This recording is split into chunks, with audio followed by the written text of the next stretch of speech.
Hoy vamos a conocer en el programa, os lo decía al comienzo, un tema, una enfermedad de la que no habíamos hablado en Cuídate.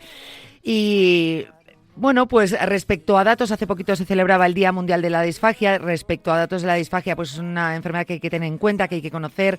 Estamos hablando de un caso también de infradiagnóstico en muchas ocasiones, quizá por no reconocerlo. A lo mejor hay que conocer la enfermedad, tener en cuenta los síntomas, poder acudir al especialista. Ahora veremos el porqué ese infradiagnóstico, pero lo más importante es que conozcamos qué es la disfagia. Veréis, desde la Sociedad Española de Endocrinología y Nutrición nos han recordado precisamente en esos datos que nos ofrecían por el Día Mundial de la Disfagia que afecta ya al 8% de la población y puede provocar desnutrición, deshidratación y aislamiento social. Respecto a esa incidencia, el número es 8% de la población mundial, en España un 5,6% en adultos, con cifras más elevadas en pacientes hospitalizados, alcanzando hasta el 10,3% en unidades geriátricas y el 7,5% en servicios de neurología. Para arrancar, por quedarnos con cifras, pero ahora vamos a ver de qué estamos hablando. Y lo hacemos con la doctora Emilia Cancer Minchot, vocal de asistencia de la Sociedad Española de Endocrinología y Nutrición y miembro del área de nutrición de la sociedad. Doctora Cancer, ¿qué tal? Buenas tardes. Hola, ¿qué tal? Muchas gracias por acompañarnos, doctora. Vamos a arrojar luz sobre, como decía, una patología. Yo no sé, es verdad que a lo mejor ahora podemos tener un poquito más de información, puede ser un poco más conocida, pero en el programa no lo habíamos tratado y yo creo que si hablamos de infradiagnóstico muchas veces es por falta de información también del propio paciente. Así que si le parece vamos a empezar por el principio, entendiendo de qué estamos hablando exactamente. ¿Qué es disfagia? Pues mira, la disfagia es una alteración de la deglución. La disfagia es exactamente la dificultad para conseguir que el alimento descienda desde la boca hasta el estómago. Vale, claro, con estos síntomas dices, bueno, pues entonces supuestamente tiene que ser algo reconocible, ¿no? Unos síntomas reconocibles. En cambio, yo decía al principio, si no me equivoco, que muchas veces hay muchos casos de infradiagnóstico, ¿no?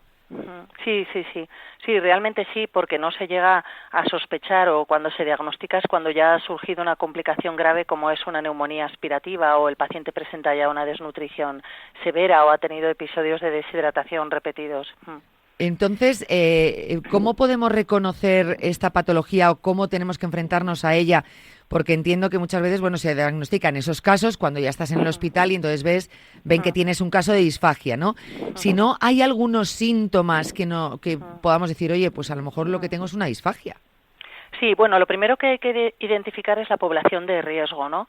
Es una patología con una prevalencia elevada, como comentabas, y sobre todo en pacientes hospitalizados más incluso, ¿no? Entonces hay una serie de pacientes de riesgo como pueden ser las personas mayores, las personas frágiles, los pacientes que han padecido o padecen enfermedades neurológicas o enfermedades musculares, pacientes que hayan sido intervenidos o tratados de tumores de cabeza y cuello, son pacientes de riesgo de desarrollarla. Entonces, en esa población de riesgo y en nuestros mayores, pues esos pacientes o esas personas que noten o que veamos porque tenemos alrededor, pues que al comer o beber tosen con frecuencia o que les cambia la calidad de la voz, por ejemplo, mientras están comiendo, o que son incapaces de mantener el bolo alimenticio en la boca o que degluten el bolo, esa pinchadita en más de una deglución, ¿no? Necesitan 2 o 3 degluciones o les queda restos de comida en la boca o, como decía, que tienen episodios de deshidratación o que van perdiendo peso o que tienen infecciones respiratorias con frecuencia,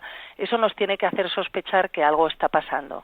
Vale. Entonces, en estos casos que estaba comentando es donde aparece la disfagia. ¿Puede darse por otras enfermedades o en una población más joven por alguna causa? A ver, la disfagia, o sea, la deglución en sí, lo que es el acto normal, es un procedimiento muy complejo que tiene varias etapas, ¿no? Oral, faríngea y esofágica. Entonces, cualquier enfermedad que pueda afectar a esa fase oral, faríngea o esofágica podría condicionarla.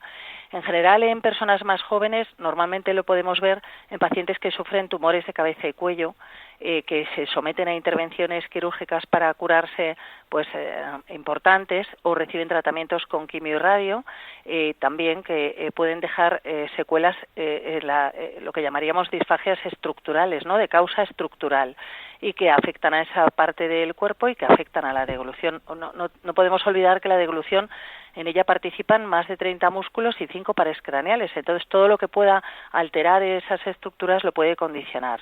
Entonces, personas jóvenes que padezcan enfermedades neurodegenerativas como puede ser la ELA o la esclerosis múltiple, enfermedades que pueden llegar a afectar al sistema nervioso, también son pacientes de riesgo para padecer esta enfermedad, este problema, vamos. Dependiendo de por qué la causa de por qué aparezca la disfagia, ¿puede ser puntual, tratable y desaparecer, o cuando aparece la disfagia es un problema que se puede convertir en crónico? Claro, va a depender de la causa que lo produzca, ¿no? En aquellas situaciones en que realmente la enfermedad de base va a mejorar o incluso resolverse, pues evidentemente la disfagia mejorará o se resolverá.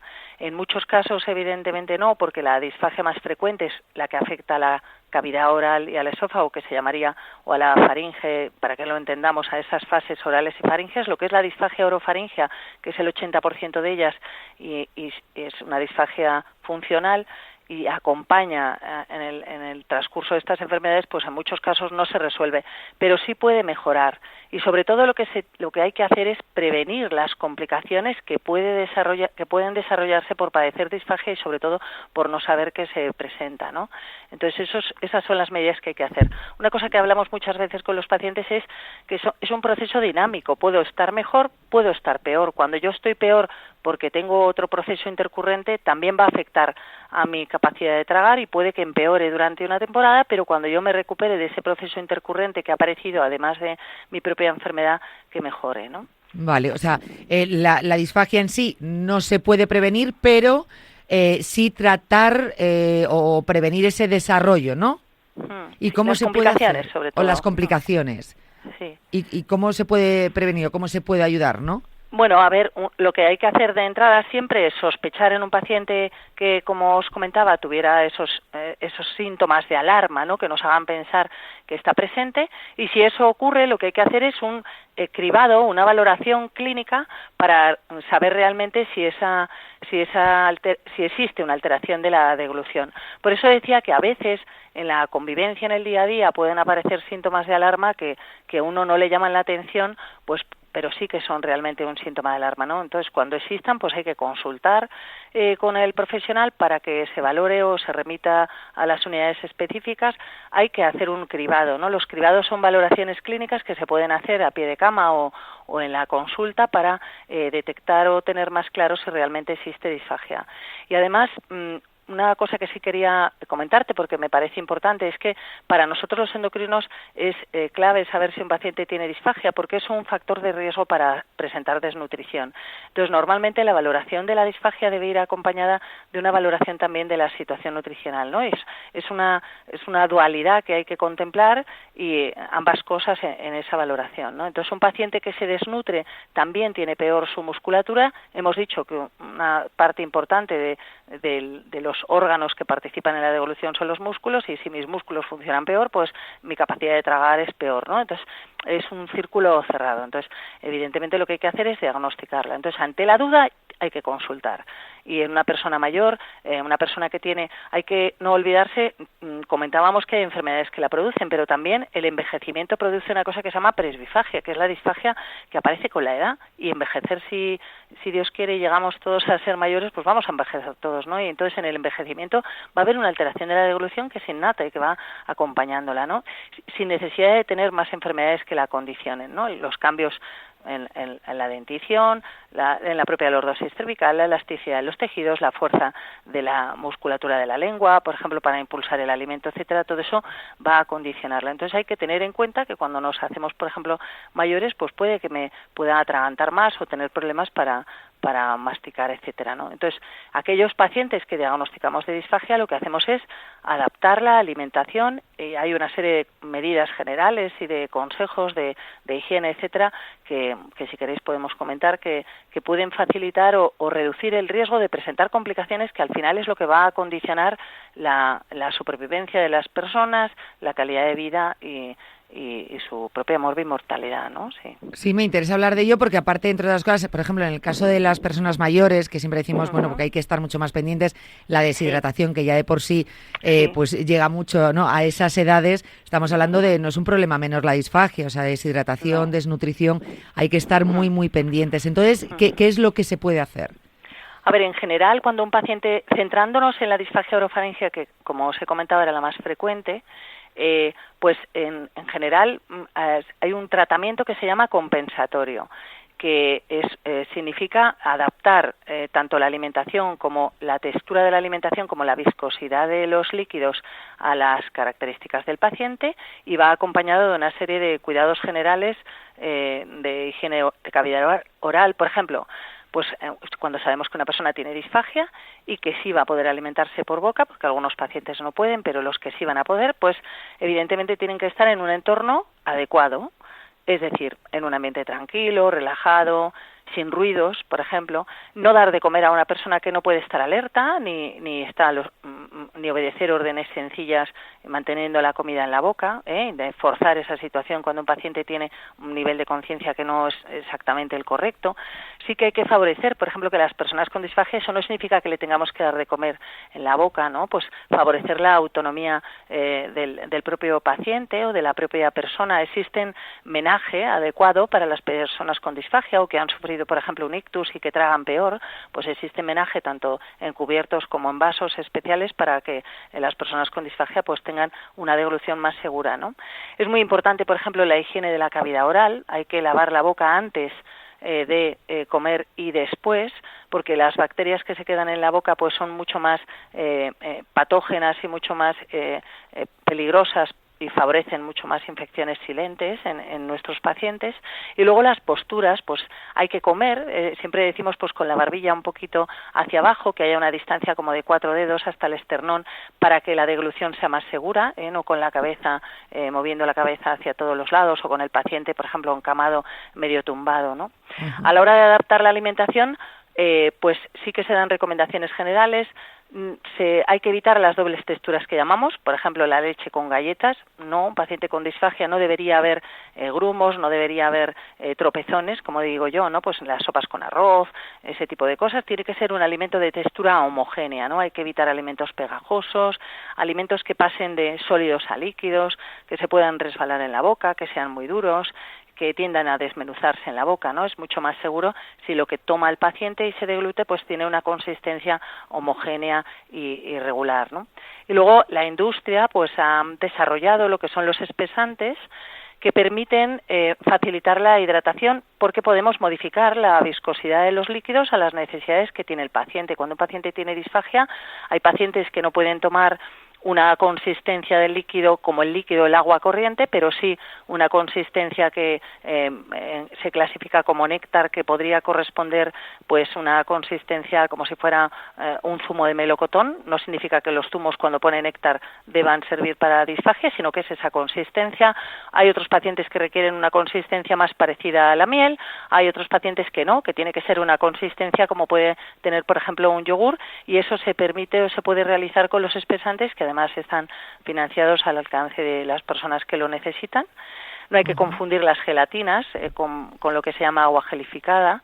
La gelatina no es algo que deba darse a un paciente con disfagia porque se disgrega en la boca, o sea que hay determinadas recomendaciones que sí que pueden ser útiles, sí.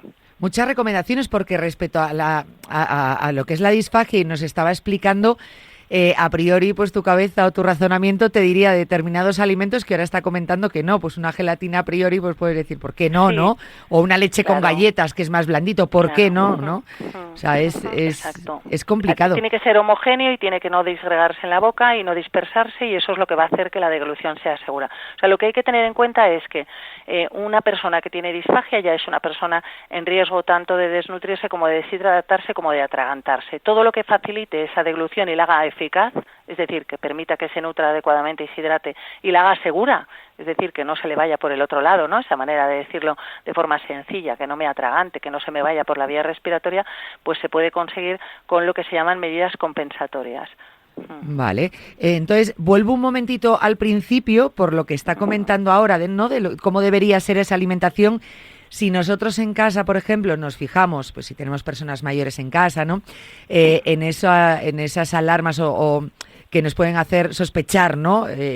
Pues que estamos ante una disfagia. Nos tenemos que fijar en ambos estados de la comida, es decir, tanto se van a atragantar con cosas sólidas como muy líquidas, por ejemplo, si se atragantan mucho con líquidos, con agua mismo, ¿también podría ser?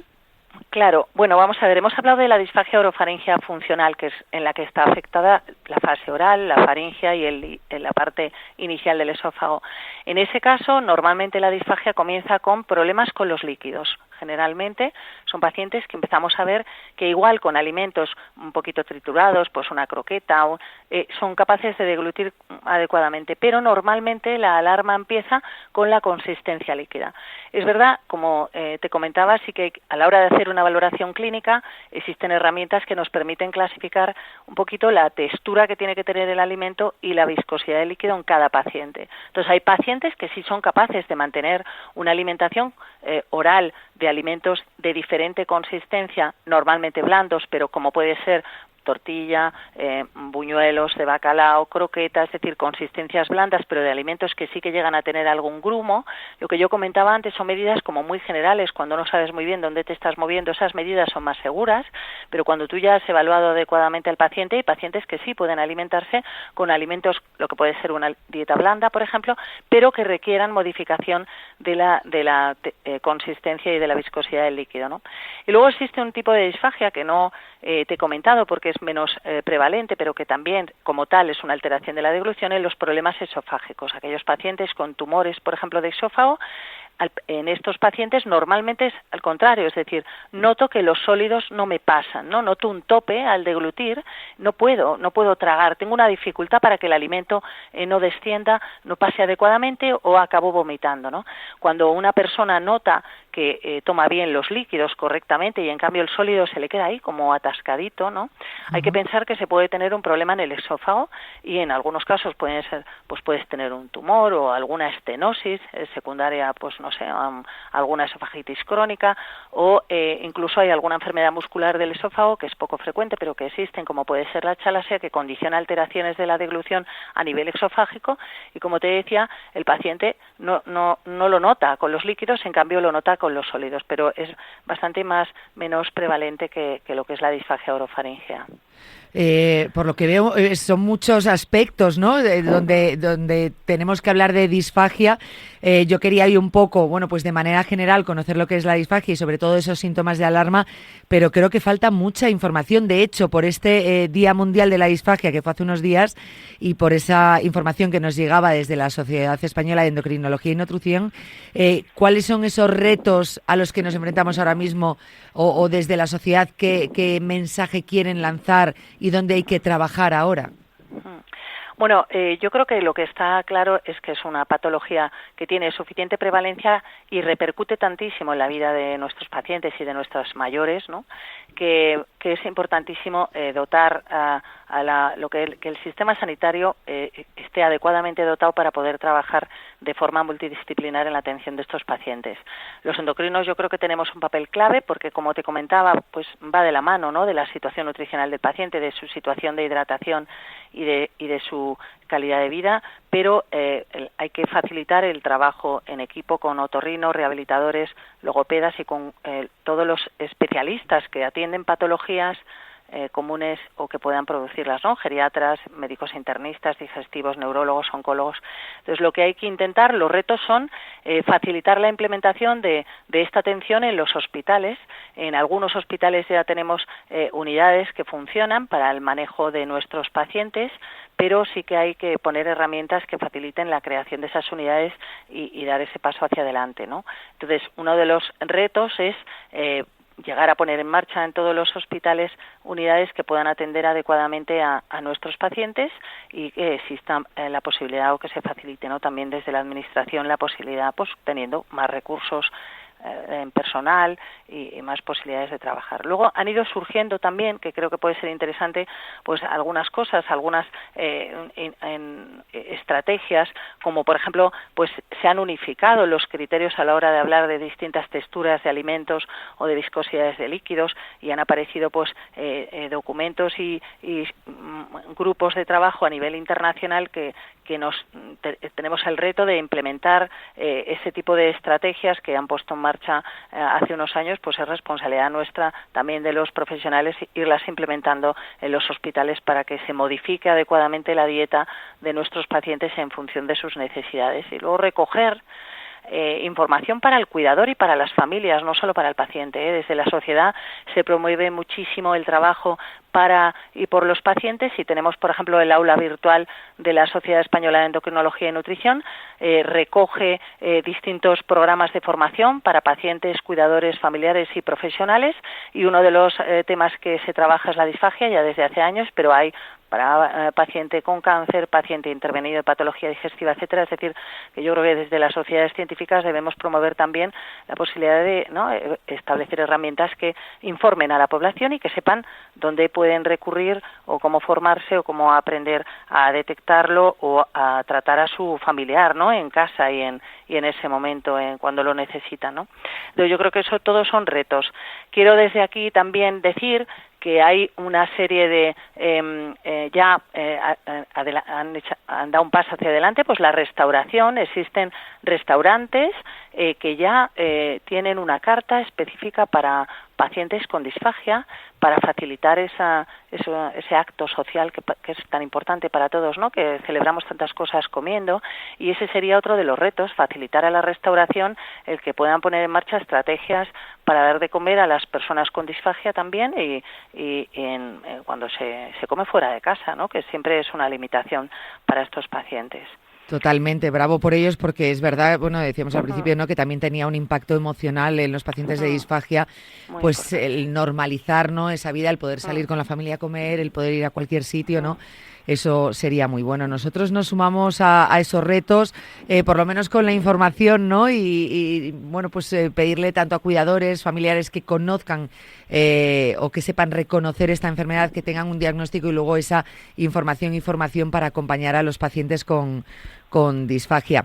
Yo quiero invitar, por un lado, a los oyentes que se hayan quedado con cualquier duda, que nos envíen un correo electrónico a cuidate@radiomarca.com, y seguiremos tocando este tema, y sobre todo que se informen, en este caso, en la Sociedad Española de Endocrinología y Nutrición y con los especialistas, ¿no?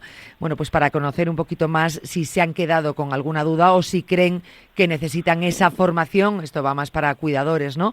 Y acompañantes dentro de la casa, bueno, pues que tienen que prepararse, porque pues es un acompañamiento que va a ayudar mucho al paciente, que le va a facilitar mucho la vida en una situación así y con disfagia.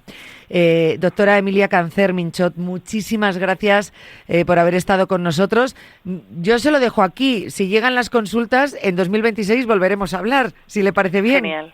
Perfecto. Yo, cuando lo necesitéis, encantado desde la sociedad ayudar todo lo que sea a nuestros pacientes, sin ninguna duda. Muchísimas gracias, doctora. Un abrazo.